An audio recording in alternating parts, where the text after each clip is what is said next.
Hello, viewers. You are welcome to this very educative episode. You are welcome to my channel. If you are new, please try and subscribe, like my videos, share, and if you have comment or opinion, please share. Today's topic is going to be a follow-up of the last video, you know, resistance and support levels. So today's topic is going to be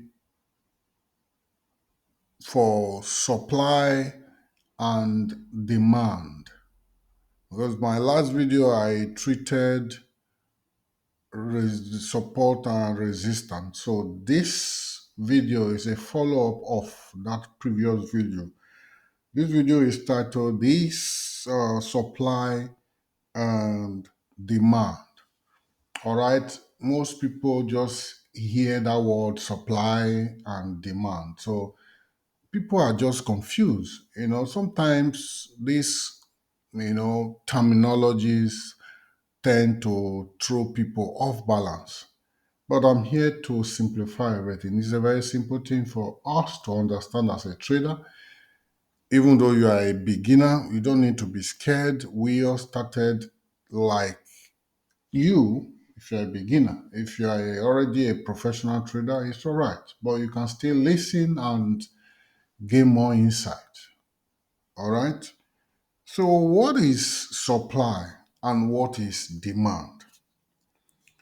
Supply is simply the amount of currency available for trading, the amount of currency available for trading.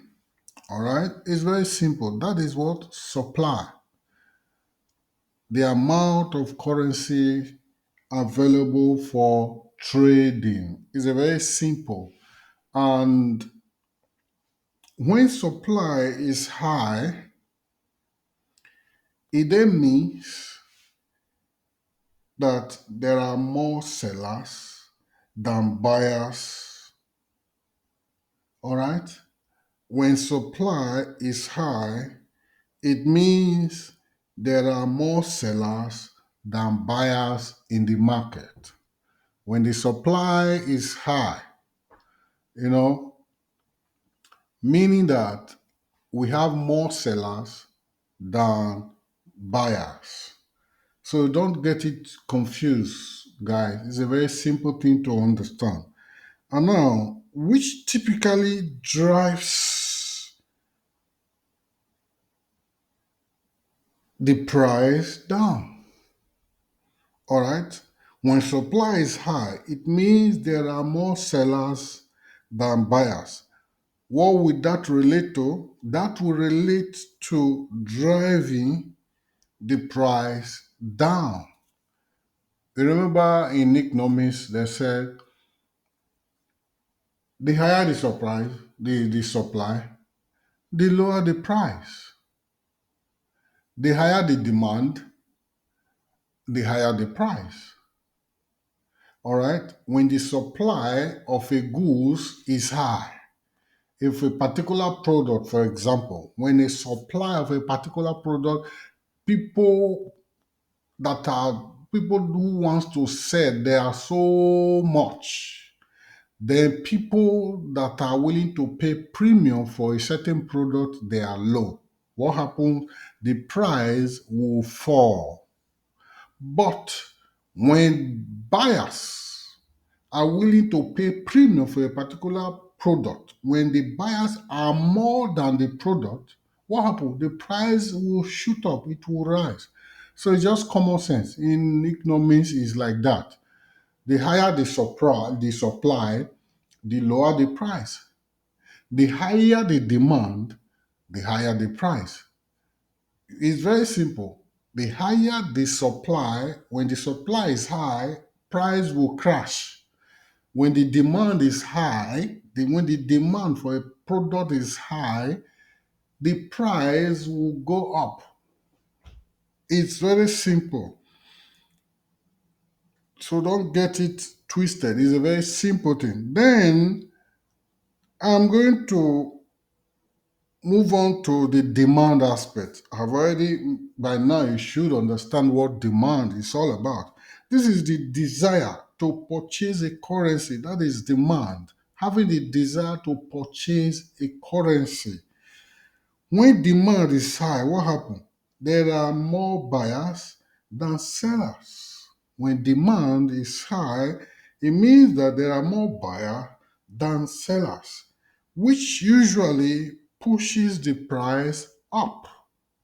So when the demand is high, the price will rise. It's as simple as that. All right.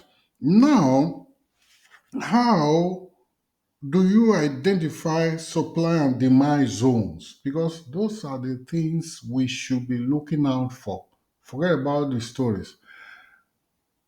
How to identify supply and demand zones or levels. All right, the supply zones, there are areas, these are areas on a chart when selling pressure is strong enough to overcome buying pressure, causing the price to fall. All right, they are often found at the top of a price move, at the very top of a price move. All right, I will show you guys in a moment, but just follow me. All right, supply zones, these are areas on a chart where selling pressure is strong enough to overcome buying pressure. All right, what will now happen? It will now cause the price to fall.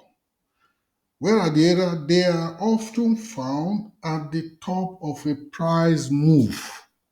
All right, the supply is at the top, the demand is below. All right, just like a resistance.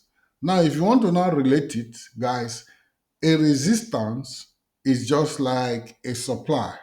Then a demand is just like a support level, so that you guys will understand what I'm really, teaching you guys. So you can relate it. All right. Then the demand zones, these are areas where buying pressure is strong enough to overcome selling pressure. What happens? It will now cause the price to rise. All right. When there is a strong buying pressure, what will happen? It will overcome or overpower sellers. Then what will not happen? Because sellers brings the price down, buyers take the price up. Simple analogy. So when the pressure of buyers are high or strong, they push the price up. Okay, they are typically found at the bottom of a price move. Do you understand? So it's a very simple thing. Now, let me recap again. Resistance is just like a supply, while demand is just like a support. All right, because the demand is located below, while below of a move, while the supply is up the move, where a resistance is. All right, it's a very simple thing, guys, for us to really understand. So, tools to identify supply and demand zones. All right, the tools that you can use to identify these areas, supply and demand zones, because we must use tools, in order for us to identify these areas. All right, as a professional trader, or even if you're a beginner, you should, you know, equip yourself by using all these tools. Number one is Fibonacci retracement tool that you must use for you to be able to identify these zones or areas. These can help you identify potential supply and demand zones when you use Fibonacci retracement tool. It can help you identify a potential supply or a demand zones. Then the second one is a volume indicator. All right, volume indicator. There's an indicator that shows volume. When the price is going up, you see it will you see it, going up. When the price is coming down, you see it coming down. So it's an indicator that we call volume indicator. For example, let me just quickly show us something here so that we understand what we are saying. If you say volume in the indicator, you, you see there are tons of thousands of volume indicators there. So if you choose one now, it will show. So what you need to do is just type volume indicator. You choose anyone. So all these are tools that are available. You don't need to pay for it. All right. So we have Fib 2, then we have volume indicators. So volume indicator, high trading volumes can indicate strong supply or demand zone. So you see it once there is a bullish trend, you see it going up. When there is a downtrend, you see it coming down. You just see it. All right. So it's very simple. Now, another one is how to trade supply and demand. How once you have identified them, how do you now trade them? The first thing you need to do is to identify these zones, that is the supply and demand zones. Now, after you have identified those supply and demand zones, look for areas in the chart where price has previously reversed sharply. All right? The areas where price has swiftly, reversed. For example, I'm going to show you guys this very point here. All right. This very point here, this very point is what? If I ask you, this is a supply level. It's a supply. This is what? Supply. This is a supply zone. All right. Why do we know that? Because when price immediately price got to this point, what happened? There was a very sharp push down to the downside. Look at it, it went down straight. All right. So it is a supply zone. That is how to identify supply zone. You know, you look for areas in the chart where price has previously reversed sharply. So I've just showed you. Now the next one is to use technical analysis tool like Fibonacci retracement and volume indicator to confirm this zone. All right. You just use all those things to confirm this zone. How do you do that? I'm going to show you very fast. When you plot, this is a downtrend, you plot fib. I've already showed us how to use fib. All right. You see the retracement, there was a retracement here. Where did it get to golden level? I've already, if you don't know what 61.8 means, I've just repeated it, is a golden level in Fibonacci retracement tool. So go and watch my videos on how to use Fibonacci. So you see, the retracement just sharply ended at 61.8. After that, what happened? You see the very nice move to the downside. All right? That is how to use that to identify supply or demand zone. Now, having done that, then if you now want to use a volume indicator, you you just bring out the volume indicator like as I showed to us. You just say volume indicator. You choose anyone, then you okay. Let me just show you guys. If you just open here, choose volume indicator, you choose anyone. Once you choose anyone, it will appear, then it will start, showing as price is moving, it will now be moving as well. So it's just like when you are tuning your radio, all right? Once it gets to a particular frequency, you see as the radio is talking, playing, it will be going and down, up and down. You understand what I'm saying, it fluctuates. So if it's going up, if the signal is going up, that means it's bullish. If it is coming down, that means it's bearish. So that is that. Then another thing you need to do, haven't identified supply and demand zone, then you look for price action signal. All right?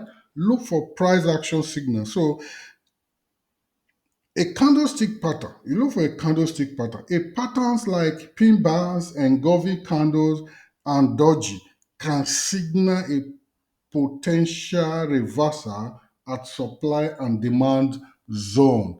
All right, this is a bearish engulfing candle. This very one is a bearish engulfing candle. You see, it started a push up to this point, bearish engulfing candle. All right, so you look for all those candlestick patterns like pin bars, engulfing candles, bearish or bullish engulfing candles, and doji can signal all those potential reversal and supply and demand zone. Then another one is supply and resistance level. These levels often coincide with supply and demand zone. All right, they often coincide because when you look at it, this place, 58.0, what is it? This is a resistance level. This is a resistance level. All right, but if you trace it to this side, it now becomes, at some point, it now becomes a support level. All right, a resistance now become a support level. So it's a very simple thing, guys. Very simple thing to really uh, understand. So the third one is to plan your trade. All right, you plan your trade. So once you have identified supply and demand zones, you look for areas in the chart where price has previously reversed sharply. Use technical analysis tools like FIB or volume indicator. Then you look for price action signals, all those candlestick patterns like pin bars, engulfing candlesticks, and all those things. Then another one is that you plan your trades. Plan your trade. How do you plan your trade? Entry point. Use entry point. That is, you enter trade when the price reaches a supply or demand zone and shows signs of reversal. You don't just jump in, you wait for it to show signs of reversal first. After you have make your entry, the next is to put your stop loss. Place stop loss just beyond the supply or demand zone to maximize risk. Then another step is to take profit. You set take profit level based on the next level of resistance and supply level. All right, guys, it's very simple. If you follow my videos the way I teach, you get everything very easy. All right, down here is a demand zone. Very simple. All right, you see how price left this place like this? This side is a supply zone. Up is a supply zone, down is a demand zone. You can see that it's even related. But the difference is that you see where price will leave sharply. You understand? That is a supply zone. And if it's downside, that is what a demand zone. Thank you guys. Like my video, share and subscribe to my channel. Thank you. God bless you.